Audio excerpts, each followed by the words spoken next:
All right, so we're in chapter 20, picking up at slide 33, and we just finished talking about the blood flow through the right atrium, through the tricuspid valve, into the right ventricle, up into the conus arteriosus, through the semilunar valve of the pulmonary trunk, into the pulmonary trunk, and then into the right and left pulmonary arteries. And then the blood goes to the lungs and comes back through the 4 pulmonary veins, 2 from the right and 2 from the left, and empties into the left atrium. Okay? So the left atrium receives blood from left and right pulmonary veins, and it's going to go through the bicuspid valve, which is a 2-flap valve, between the left atrium and the left ventricle. Now this valve has several names. It could be called the mitral valve, the left atrioventricular valve, or the bicuspid valve. Okay? Any of those names is fine. And then the blood will fill up the left ventricle, and just like it did on the right, it will push the flaps of the valve closed from the pressure of the blood filling it up. Now, the left ventricle is really similar to the right, but it does not have a moderator band. The moderator band is only in the right ventricle. The blood leaves the left ventricle through the aortic valve, the aortic semilunar valve in particular, and it enters a part of the vessel called the ascending aorta. Ascending means to go up. So it's going up away from the heart, off the base of the heart at the top. And the first thing that happens is it enters aortic sinuses. These are little expansions at the base of the ascending aorta. And then there's going to be coronary arteries that come off the aortic sinuses. Now, this is important. So the very first organ that gets oxygenated blood from the heart, are you ready, is the heart. Because it knows if it runs out of oxygen for its muscle, then it can't pump blood anywhere else. So the very first organ of your body to receive oxygenated blood is the heart itself. And we have coronary arteries that come off the aortic sinuses. Okay? Then the aorta continues up and it turns, and the place where it turns is called the aortic arch. And we have several vessels that come off the aortic arch, including the brachiocephalic trunk, which goes to the right, the left subclavian artery, and the left axillary or left carotid artery to the left, and then it turns and goes downward. So it does like an upside down U. And once it turns and goes downward, it becomes the descending aorta. So here we go. Here's that aortic arch. So the blood leaves the left ventricle, goes through the aortic semilunar valve, which is behind this pulmonary trunk, and this is the ascending aorta going up. And then it gets to the top at the arch, and we have the brachiocephalic trunk to go to the right, the left common carotid artery, and the left subclavian artery. And then it turns and goes downward and becomes the descending aorta. It will stay the descending aorta, which is also, by the way, called the thoracic aorta. It will stay that name until it reaches the diaphragm. Because remember, the diaphragm muscle is the separator between the thoracic cavity and the abdominal cavity. So it will pass through a hole in the diaphragm, which would be right here at the base of the heart. The descending aorta or thoracic aorta will then become the abdominal aorta. So it's really the same vessel. We just change its name depending on which area of the body it's going through. And it will stay the abdominal aorta all the way down until it branches into the celiac arteries. Okay, now comparing the left ventricle to the right ventricle. It has the same amount of blood that it holds and pumps. So every time the heart pumps, we have the same amount of blood leaving the right ventricle and the left ventricle. The difference is the distance that blood has to go.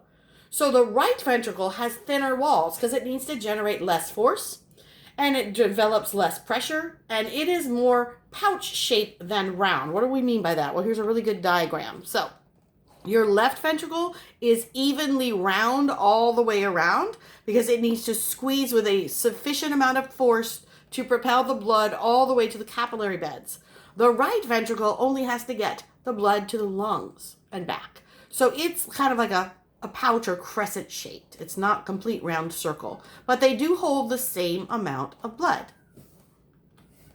Okay, and you can see when they're dilated, this is the shape of the right ventricle, this is the left ventricle, so this is when they're relaxed and filling with blood. And then when they squeeze, the left has to go a much bigger difference in diameter to generate enough force to propel the blood all the way through the systemic circuit. The right side doesn't have to contract with nearly as much force to propel the blood into the pulmonary circuit. So again, those heart valves, all 4 of them, would prevent the backflow of blood. The ones in the heart, the atrioventricular valves, when the vessels contract, that also pushes the valves closed in case they weren't already closed by the filling of blood. The papillary muscles will contract and pull on the heartstrings to prevent them from going all the way through the hole backwards. Okay? They're like a trapdoor that opens down. You don't want the trapdoor to then push up through the upper level, because anytime the blood manages to go backwards, it is called regurgitation, and it actually is a hindrance. Our idea is to get the blood to the lungs, to get it full of oxygen, then get it back to the heart, and then get it to the body that needs the oxygen. So those semilunar valves, the pulmonary and aortic valves, prevent the blood from going back into the ventricles. We want it to propel it forward. They don't have muscular braces like the ones do within the heart. They have, there's a possibility of valvular heart disease, which is a deterioration, and it can happen after an infection that forms carditis, an inflammation, or rheumatic fever. Now, what is rheumatic fever? This is an unresolved infection with streptococcal bacteria. So if you have strep throat and you never actually treat it, those streptococcal bacteria can cause an autoimmune response where your body attacks its own heart valves. That's what we call rheumatic fever. Not a good situation, as you can imagine. All right, so here are different views of the valves. So this is the back of the heart. This is the front of the heart. And we are looking at it. Let me see. I'm trying to see if we are looking at from above. Looks like we're looking at right here. Okay.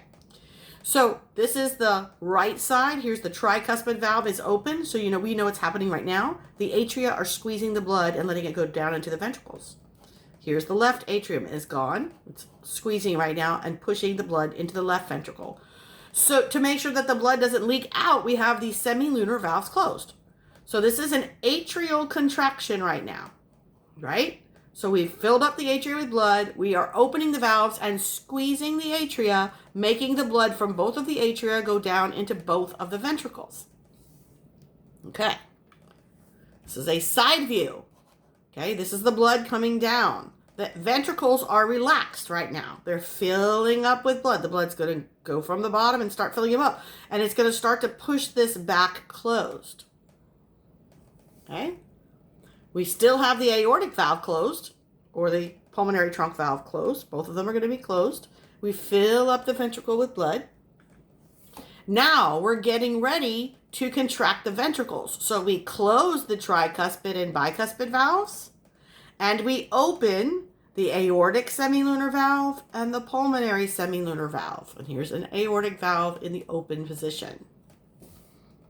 Because what's happening is we're squeezing the muscles and we're driving the blood. This happens to be the left ventricle in this picture. We're trying to drive the blood out of the ventricle through the aortic valve and then to the rest of the body.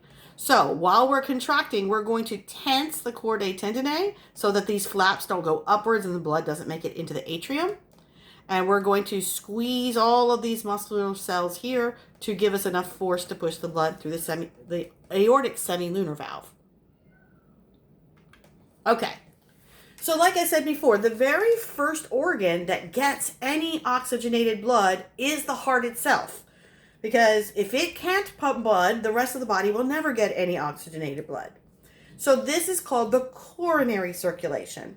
And even though it's going to the heart, it's coming away from the left ventricle. So the vessels that are going to deliver oxygen to the heart are called the coronary arteries. They start at the aortic sinuses, and elevated blood pressure and elastic rebound of the aorta maintain the blood flow through these arteries. Okay, so there's a right and left coronary artery. The right coronary artery runs around the coronary sulcus and gives blood to the right atrium, a little bit of both ventricles, and parts of the conducting system that we haven't talked about yet. Now, coming off the right coronary artery are branches. We have the marginal arteries and the posterior interventricular artery that goes up the vertical sulcus on the back of the heart. That comes off the right coronary artery. The left coronary artery, which also travels in the coronary sulcus but goes over between the left atria and left ventricle, brings blood to the left atrium, left ventricle, and then it branches and goes down the interventricular septum and continues around the coronary sulcus. So the piece that goes down the front of the heart in the anterior interventricular sulcus is called the anterior interventricular artery. That makes sense, right? Okay, the part that stays in the coronary sulcus and runs around the backside of the left ventricle is the circumflex artery. Now, the veins. The veins, after we deliver the oxygenated blood to the cardiocytes, the cells, the muscle cells, we pick up CO2, and now we need to collect the deoxygenated blood. And all of the heart veins drain into the great cardiac vein. It's going to be lying in the same coronary sulcus. And the great cardiac vein drains into the coronary sinus, which I showed you in an earlier slide, and the coronary sinus drains into the right atrium. The posterior vein of the left ventricle, middle cardiac vein, and small cardiac vein are all going to empty into the great or the coronary sinus, and the anterior cardiac veins directly empty right into the right atrium because they're right there.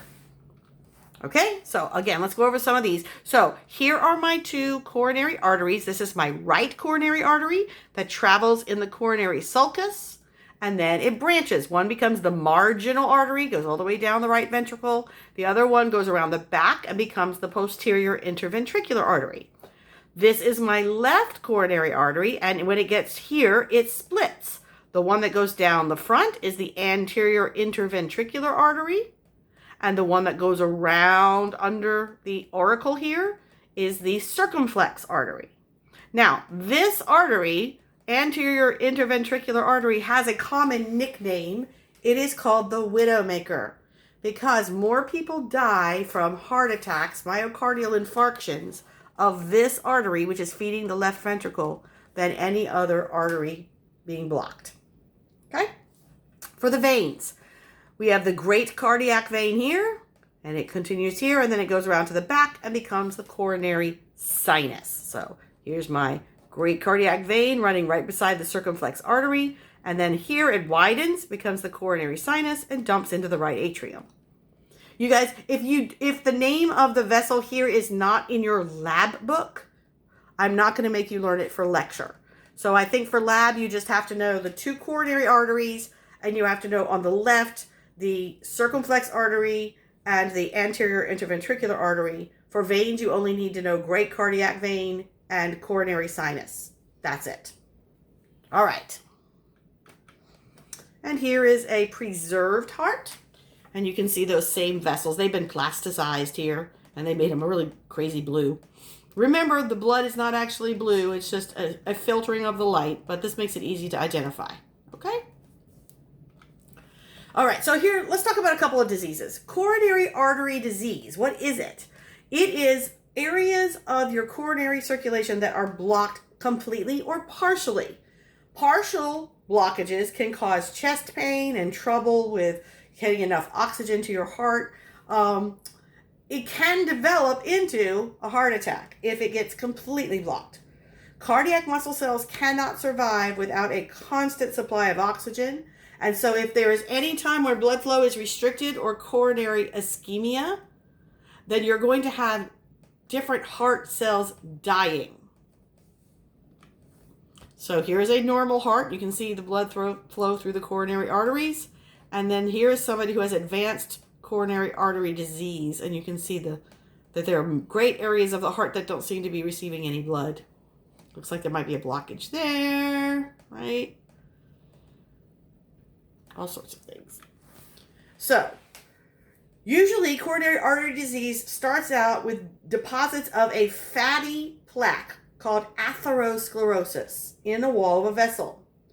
And this plaque gets bigger and bigger and bigger, or perhaps you could even get a blood clot that gets caught there, and eventually will make the passageway smaller and smaller. Sometimes this causes the vessel wall to spasm, which can clamp down the blood flow even more. So here's a normal artery. This is how much space we have for blood. This is one that has a plaque, and so you see that the amount of space for blood is a lot smaller. Now we're going to learn about resistance and things like that in chapter 21, but the smaller the diameter that the blood has to flow in, the more drag there is between the blood cells and the walls of the vessel, and that means there's more resistance. More resistance equals more blood pressure, and less blood actually gets through at a time. So it's slower blood velocity, higher blood pressure. Now, I mentioned chest pain. The official anatomical term for chest pain is angina pectoris. Now, it does not have to be related to a heart attack. It's just any cause of chest pain. It is a common symptom of coronary artery disease, though. If you have a temporary ischemia, when you're trying to exert yourself, but then when you stop exerting yourself, the pain goes away, then you probably have coronary artery disease. If you are exerting yourself and you get chest pain and you stop and the chest pain does not go away, you are probably suffering a heart attack. That is the big difference. Heart attack means it's a blockage. It's not going to go away when you stop exerting yourself. This chest pain can go from your sternal area to your arms, back, and neck. Okay, so what is a heart attack officially? That is when we have a full blockage of coronary circulation and the cardiac cells begin dying. Now, the area where they die is a non-functional, non-contracting, non-conducting area of the heart that is called an infarct. Okay, that's why it's called a myocardial infarction. And what do we do whenever we have a weakness in our bodies? We replace it with collagen fibers.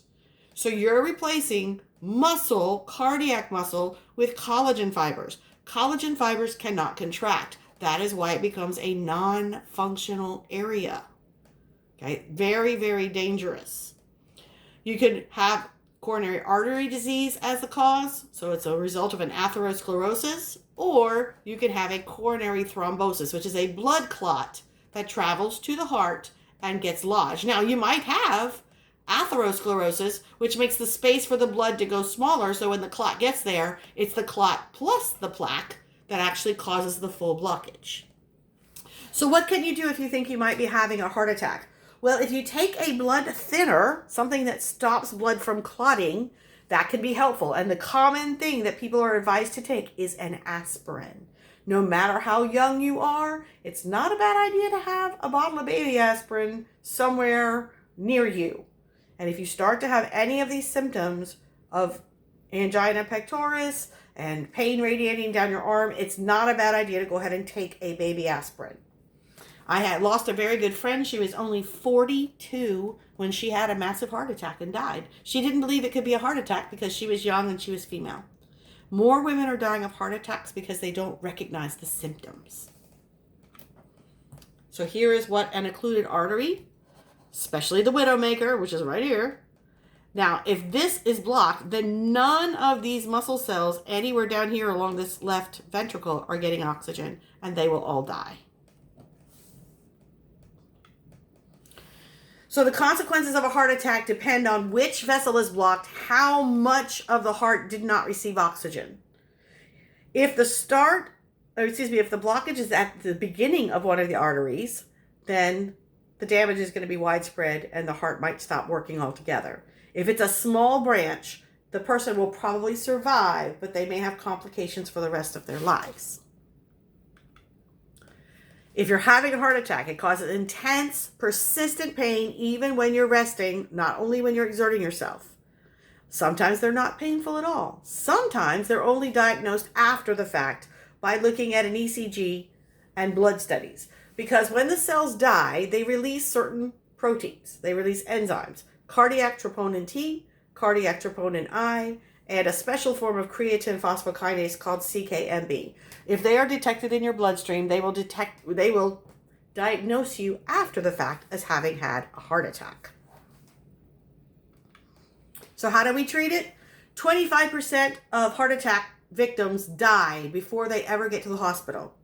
65% occur under age 50 and within an hour. Do you see this? 65% of these deaths are not old people. These are under age 50 and within an hour of their first symptom. So again, This is not an old person's condition. Any one of you could have a heart attack.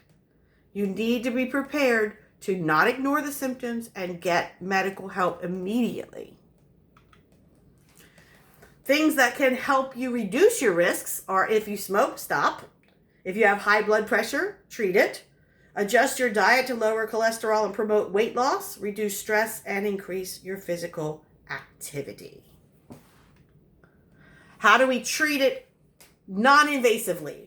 Well, there are ways to try to get rid of the blockage. One of them is an atherectomy. So we put a long catheter into the artery and kind of scrape away and try to suck out the plaque.